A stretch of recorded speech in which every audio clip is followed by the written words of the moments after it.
François Hollande qui est à Moscou, qui s'entretient en ce moment même avec Vladimir Poutine, le chef de l'État français qui devrait donner avec son homologue russe une conférence de presse. Cette conférence de presse était prévue il y a près d'une heure. C'est dire qu'ils ont beaucoup de choses à se dire, François Hollande et Vladimir Poutine.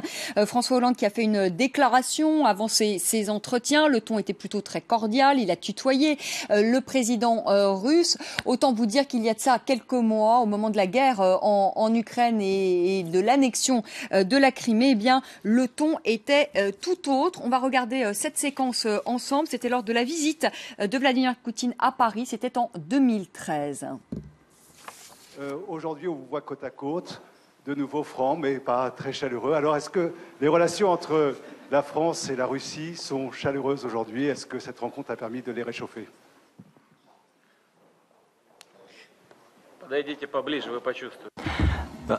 Approchez et vous allez sentir cette chaleur.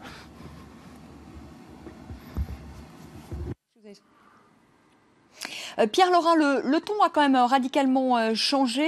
C'est quand même une victoire pour Vladimir Poutine parce que lui, qu'on avait un peu marginalisé et peut dire, il y a de ça quelques mois au moment de la guerre en Ukraine et l'annexion de la Crimée, le revoilà sur le devant de la scène internationale. Mais je crois qu'il y a une logique, c'est qu'on ne peut pas régler les affaires internationales sans la Russie. C'est un peu absurde.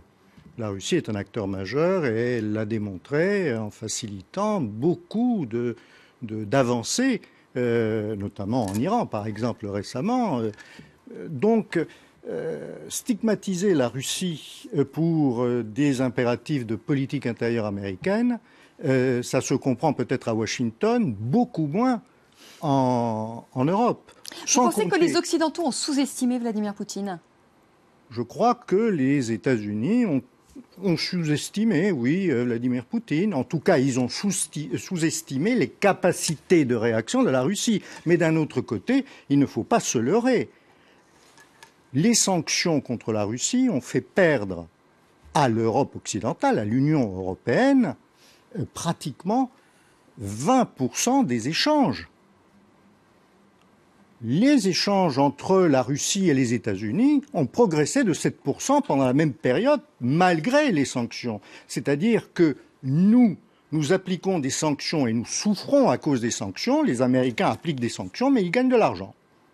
Mais les Russes souffrent aussi bien entendu des sanctions. On a vu quand même le rouble qui a perdu de sa valeur. Ce n'est pas notamment les investissements étrangers aussi qui ont pâti aussi des sanctions économiques. Ça, oui. Les Européens ont souffert, mais les Russes aussi. Bien entendu. Mais la question, c'est que pour quelles raisons les Russes et les Européens souffriraient et pas les Américains? Là, il y a un problème. Denis Bochart. Je crois qu'effectivement, la Russie est un acteur incontournable au Moyen-Orient, tout au moins, puisque c'est le problème qui... On l'a sous-estimé, cette Russie? Oui, je pense qu'on a peut-être oublié que l'Union soviétique avait des relais au Moyen-Orient très importants, un ancrage notamment en Syrie, mais également en Irak. Et par rapport à l'Union soviétique, assez curieusement, la Russie a développé son réseau d'amitié et d'influence, notamment, assez paradoxalement, avec Israël. Les relations sont excellentes, et même les relations personnelles entre Vladimir Poutine et Netanyahou sont très bonnes. Pour une raison simple, c'est que, comme vous le savez, en Israël, il y a plus d'1 million d'émigrés de l'ex-Union soviétique. Et deuxièmement, une reprise de relations assez étroites avec l'Égypte. Ce qui est effectivement, compte tenu, je dirais, de la fâcherie qui existe actuellement entre les États-Unis et le pouvoir égyptien. Alors, en plus de ça, il y a un autre point d'ancrage, effectivement, au Moyen-Orient, qui est l'Iran. Même si, dans l'histoire, l'Iran et la Russie ont eu des rapports parfois conflictuels. Et il est de fait que je pense que les Russes ont joué plutôt un rôle positif dans l'aboutissement de l'accord sur le nucléaire avec l'Iran. En contrepoint, François Clémenceau, tu viens de ce que dire Denis Bochart, est-ce qu'il n'y a pas justement une dissymétrie? C'est vrai quand on voit Vladimir Poutine qui a renforcé ses relations avec le Premier ministre israélien Netanyahou, avec le président égyptien, à contrario, justement, le président américain Barack Obama est quand même très absent au Proche-Orient. On voit que c'est quand même des relations qui sont très froides, très tendues avec Benyamin Netanyahou, très tendues aussi avec le pouvoir égyptien. Aujourd'hui, c'est quand même avec les Saoudiens également, parce qu'on sait que nous, la France, on a un peu bénéficié d'ailleurs de ces tensions avec les Saoudiens. Comment vous expliquez justement cette position américaine dans la région aujourd'hui, très affaiblie? Mais parce que Barack Obama l'a aussi un peu voulu. C'est pas quelqu'un qui serait forcément uniquement dans le choc et dans quelque chose qu'il subit. La politique américaine au Moyen-Orient, tout le monde l'a constaté, et Obama a fait un certain nombre de discours, dont celui de West Point, pour dire que le temps des interventions américaines militaires au Moyen-Orient était révolu et qu'il était plus aujourd'hui dans une stratégie dite de containment que dans une stratégie interventionniste. Autrement dit, si on peut limiter, contenir un certain nombre de conflits, les Américains sont prêts à le faire, mais plus du tout pour être en première ligne systématiquement pour une raison ou pour une autre. Et c'est vrai que ce qu'il craint en Syrie, et je ne vois pas pourquoi on le lui reprocherait, même si, entre parenthèses, comme par hasard, on a toujours besoin d'eux lorsque ça nous arrange, mais jamais quand ça nous dérange. Mais sur ce point précis, je crois qu'effectivement, Barack Obama a très peur, effectivement, de vivre en Syrie un nouvel Irak comme celui qu'a connu son prédécesseur. Donc ça, c'est quelque chose qu'il ne veut pas rentrer là-dedans. Sur le Proche-Orient et le conflit israélo-palestinien, vous ne pourrez pas tout de même dire que Barack Obama, pendant 7 ans, n'a pas essayé. Il a essayé, il a même mis la pression très fortement sur Benyamin Netanyahou. Et ça n'a pas marché. Ça n'a pas marché. Pour plein de raisons, et notamment parce que Netanyahou aussi, de son côté, n'avait absolument aucune espèce d'envie ni de volonté d'aller sincèrement dans une démarche, effectivement, de dialogue avec les Palestiniens. Et enfin, sur ce qui est pour lui le plus important, alors après on peut juger est-ce que c'est bien, est-ce que c'est mal, est-ce qu'on en reparlera dans 10 ans. Je pense que pour lui, ce qui était le plus important, c'était l'accord sur le nucléaire avec l'Iran. Parce qu'il pense que ça, c'est quelque chose qui va servir de socle pour des relations futures entre l'Amérique et cette partie du monde. Donc il l'a obtenu, et il a considéré que c'était prioritaire par rapport à tout le reste. Et donc, oui, on fera un jour probablement le bilan de ces choix-là.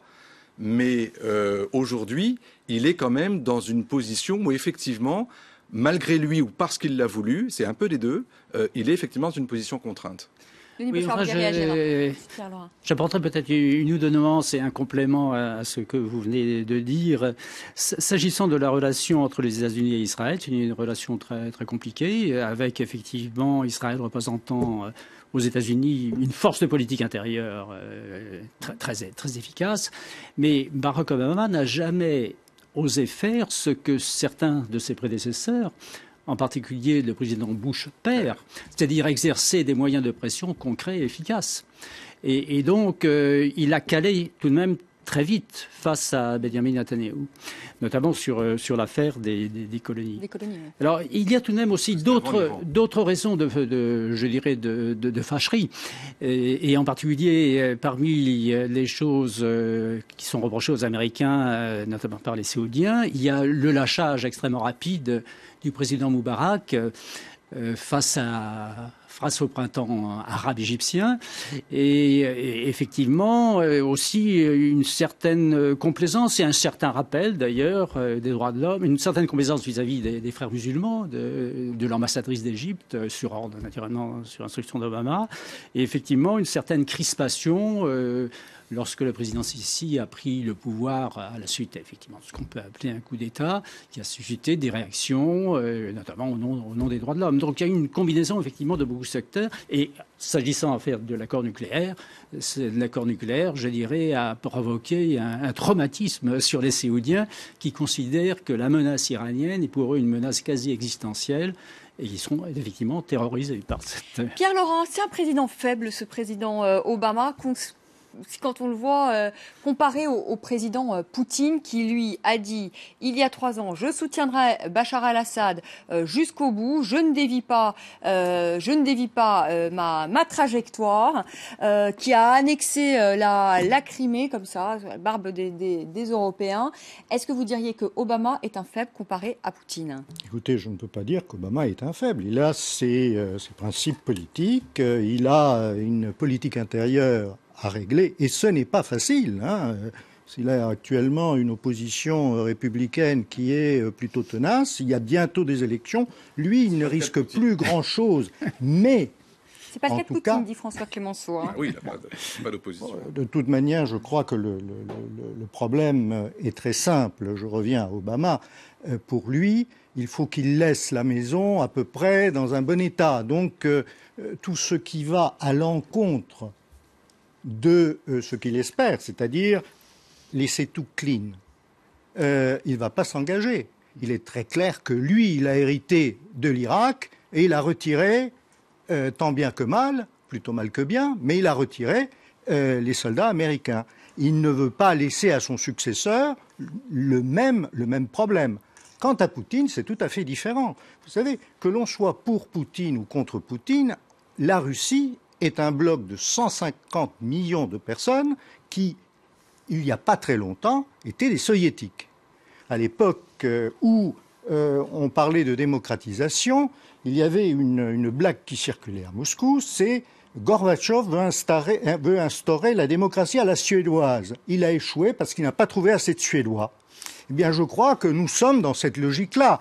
C'est très facile, nous, au bout de 200 ans de démocratie imparfaite, de reprocher à un pays quel qu'il soit. D'ailleurs, nous ne le faisons pas pour la plupart des pays, nous le faisons pour la Russie. Pour la Chine, on trouve que c'est très bien. Finalement, après tout, c'est la Chine. On n'en a rien à faire. Vous dites, du côté des Occidentaux, il y a du 2 poids, 2 mesures. Je crois qu'effectivement, parce que c'est facile de taper sur Poutine, parce qu'il y a... vous savez, c'est beaucoup plus difficile de taper sur Xi Jinping, parce qu'on ne sait pas comment vont réagir les Chinois. En revanche, les Russes, c'est des bons avec ça, punching François balls. Clemenceau, il y a du 2 poids, 2 mesures de la part des Occidentaux. C'est vrai qu'on critique moins les droits de l'homme en Chine, et pourtant il y aurait beaucoup à dire. Et on est beaucoup plus dur vis-à-vis du président russe et de sa manière autoritaire de tenir son pays.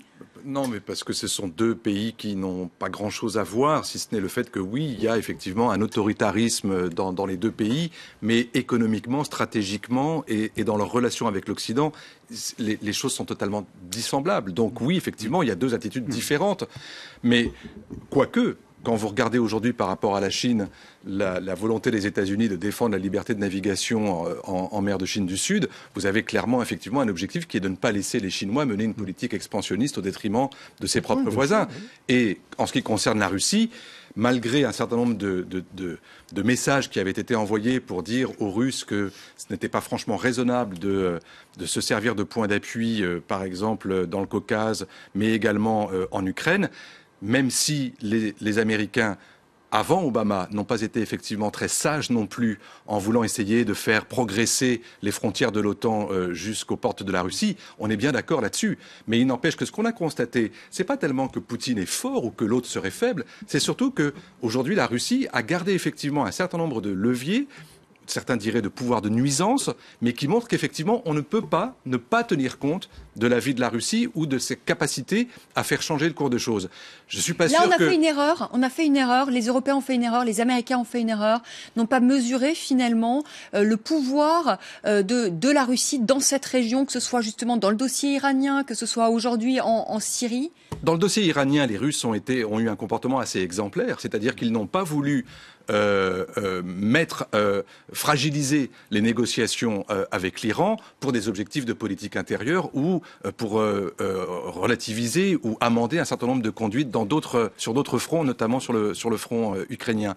Mais sur la Syrie, franchement, avoir attendu 4 ans pour pouvoir intervenir au profit de leur seul allié réel dans cette région, ça veut bien dire aussi que la politique de soutien ou de solidarité des Russes avec la Syrie n'était pas extrêmement au point. Et on ne peut pas dire que ce soit les Américains qui aient fragilisé le pouvoir de Bachar el-Assad depuis 4 ans. C'est pas vrai. Il y a eu dans ce pays une contestation populaire qui s'est transformée en conflit civil armé avec intervention d'un certain nombre de puissances étrangères, dont l'Iran, l'Arabie Saoudite, qui effectivement mène une guerre de proxy, c'est-à-dire par procuration. Mais le pouvoir de Bachar el-Assad, par rapport à ça, est devenu de plus en plus faible, jusqu'à ce que, étant pratiquement condamné, la Russie vienne à son aide dans les circonstances qu'on connaît. Et c'est pas forcément très prometteur, parce que maintenant, le travail diplomatique derrière pour pouvoir effectivement aboutir à mettre des gens autour d'une table, c'est 100 fois plus compliqué maintenant que ça ne pouvait l'être il y a 3 ans.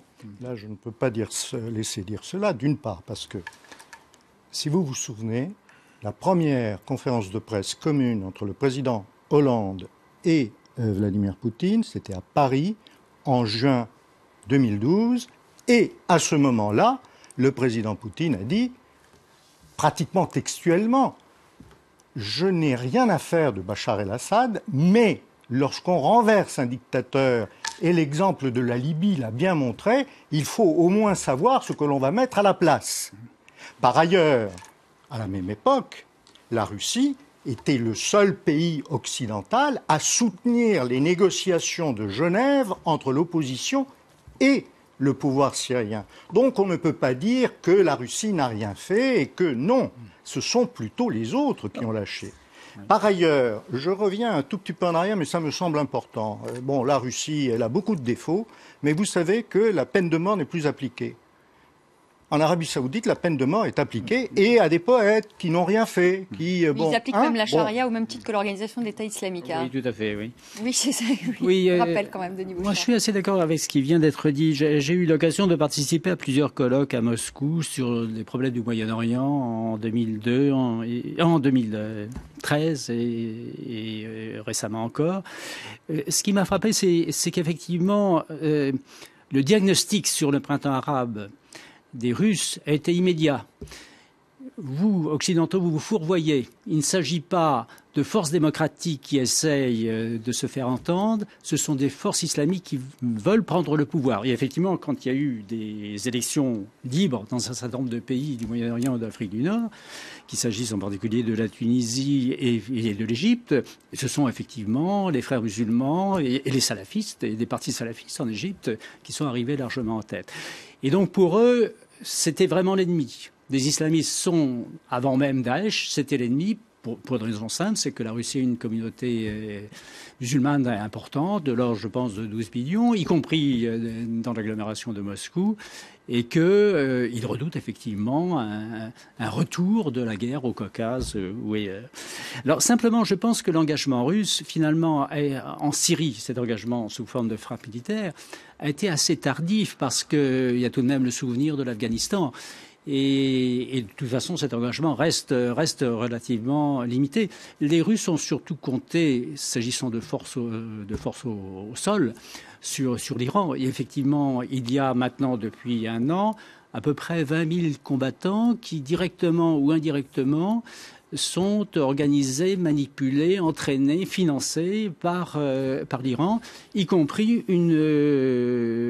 plusieurs des combattants relevant de la brigade Al-Quds, c'est-à-dire des Iraniens eux-mêmes. Pierre Laurin, avant de refermer ce débat, est-ce que vous pensez que Vladimir Poutine va chercher à ce que les sanctions contre la Russie soient levées? Est-ce qu'il va dealer ça, négocier ça avec François Hollande? Je ne pense pas qu'il le négocie directement. Je pense que pour lui, il est très clair que dans la situation actuelle, ces sanctions n'ont pas lieu d'être. Le processus de Minsk sur l'Ukraine se poursuit tant bien que mal, mais en tout cas, il semble que Moscou ait une plus forte influence aujourd'hui sur les républiques autoproclamées que précédemment, donc ça semble à peu près bien s'amorcer. Par ailleurs, on ne peut pas continuer à considérer que la Russie est une quantité négligeable et qu'on n'a pas besoin à regarder nos entreprises, de grosses entreprises qui faisaient des affaires avec Moscou et qui maintenant... Vous dites qu'il ne va pas chercher à négocier la levée des sanctions. Vous êtes d'accord avec ça, François Clémenceau ? Je crois qu'il aurait tort d'essayer de faire un linkage comme ça parce que c'est pas du tout les mêmes dossiers et ça n'a pas grand-chose à voir. Et c'est beaucoup plus intéressant de voir effectivement le travail que Vladimir Poutine mène précisément dans le processus de Minsk avec des capacités d'influence plus que réelles sur les groupes qui se sont autoproclamés dans la région du Donbass. La difficulté est, à mon sens, c'est quid des sanctions qui concernent l'annexion de la Crimée. Ça, j'ai du mal à croire qu'elles soient levées et j'ai du mal à croire que même Poutine cherche à les faire lever. Mais en revanche, oui, sur celles qui ont été décrétées après, oui, il y a probablement une chance. On avait dit qu'on ferait une sorte d'état des lieux au mois de janvier. On verra bien en janvier si c'est possible. Vous savez qu'en 1974, vous savez qu'en 1974, la Turquie a occupé le nord du Chypre et qu'elle continue à l'occuper dans une république plus ou moins autoproclamée. Où sont les sanctions contre la Turquie ? C'est la fin de ce débat. Où sont les sanctions contre la Turquie? Mais bon, c'est peut-être pas le bon exemple non plus. Pas parce que la Turquie a fait que la Russie doit le faire. Parce que sinon, où irions-nous si tout le monde commençait à annexer tout le monde? Le contexte est différent, oui. Voilà, le contexte est différent, dit Denis Bochard. Merci beaucoup. Merci à tous les trois. Je vous vois très sceptique. François Clémenceau, on clôt ce débat. On accueille tout de suite Myriam Amellal. Tout ce qui a fait le buzz sur les réseaux sociaux ce jeudi, c'est un œil sur les médias et c'est tout de suite.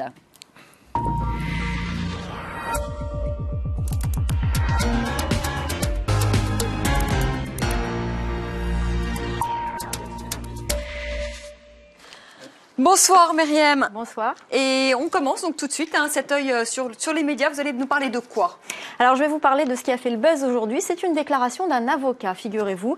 Il s'agit de l'avocat de Lazez Abrahimi. C'est un suspect qui a été arrêté le 19 novembre dernier en Belgique. Il est soupçonné d'avoir pris dans sa voiture un autre suspect très recherché, Abdeslam Salah. Il a été arrêté non loin de Wallenbeck où il a été arrêté avec 2 armes dans sa voiture. La police a trouvé 2 armes de poing dans sa voiture. Alors, pourquoi avait-il ces armes? Voici la réponse de son avocat. Je vous propose de l'écouter. Ces armes étaient déjà dans son véhicule depuis bien longtemps. Et il a pourquoi? Alors, il a fourni des explications, c'est-à-dire que monsieur en fait des brocantes. Voilà, il fait des brocantes, c'est pour ça qu'il a des armes dans sa voiture. Alors vous imaginez bien que sur les réseaux sociaux, les railleries ont repris. Je dis ont repris parce qu'il y a eu énormément de railleries aussi après les déclarations de Jawad Ben Daoud. Vous savez, celui qu'on surnomme désormais le logeur de Daesh, celui qui a hébergé Abdelhamid Abaoud à Saint-Denis. Et donc les railleries ont repris. Beaucoup de journaux en parlent. Regardez, vous avez un article dans l'Obs par exemple, ou alors Public Buzz. Les terroristes seraient des amateurs de brocantes. Vous avez également sur Twitter beaucoup de réactions. Tu viens chez Jawad, je peux pas, j'ai brocante, par exemple. Vous avez aussi ce genre de réaction, le fourgon de la terreur, avec cette fameuse série française Louis la Brocante. Et vous avez cet autre twitto qui a décidé de remplacer donc Louis la Brocante par un autre personnage. Journal du web, après Jawad, Lazez, la Brocante fait rire le web. Effectivement, ça fait rire le web, même si beaucoup rient jaune, je tiens à le préciser. Loupez surtout pas le vide-grenier de Lazez Abrahimi, organisé par son avocat. Vous voyez, regardez cette image d'homme avec des kalachnikovs. Et puis vous avez cet autre twitto qui dit « Grosse brocante organisée en Syrie, save the place ». Une façon donc d'en rire, mais il rit, beaucoup rit jaune. Mais vous avez aussi par exemple cet article dans un autre site internet, Top Tip. Par exemple, vous avez les 50 bonnes raisons pour avoir 2 armes à feu dans sa voiture. Parce qu'on est invité chez Jawad et qu'on n'aime pas arriver les mains vides, par exemple. Vous avez une autre qui est assez drôle parce qu'on n'en trouve plus, trouve plus de fausses chez Toys R Us. Vous savez que les 2 grands magasins de jouets ont retiré des fausses armes à feu pour éviter la confusion avec les forces de l'ordre. Et puis vous avez celle-ci par exemple, pour occuper les gamins pendant les longs trajets. Tout le monde n'a pas de lecteur DVD portable. Voilà, alors beaucoup s'interrogent, même s'il y a beaucoup d'ironie, beaucoup s'interrogent. Après Jawad, le logeur, celui qu'on surnomme le logeur de Daesh, il y a Lazaz qui est donc le brocanteur, et puis n'oublions pas Ayoub El-Khazani qui lui était SDF et qui avait trouvé par hasard un sac rempli d'armes à feu dans un parc bruxellois. Donc beaucoup d'internautes s'interrogent sur cette question.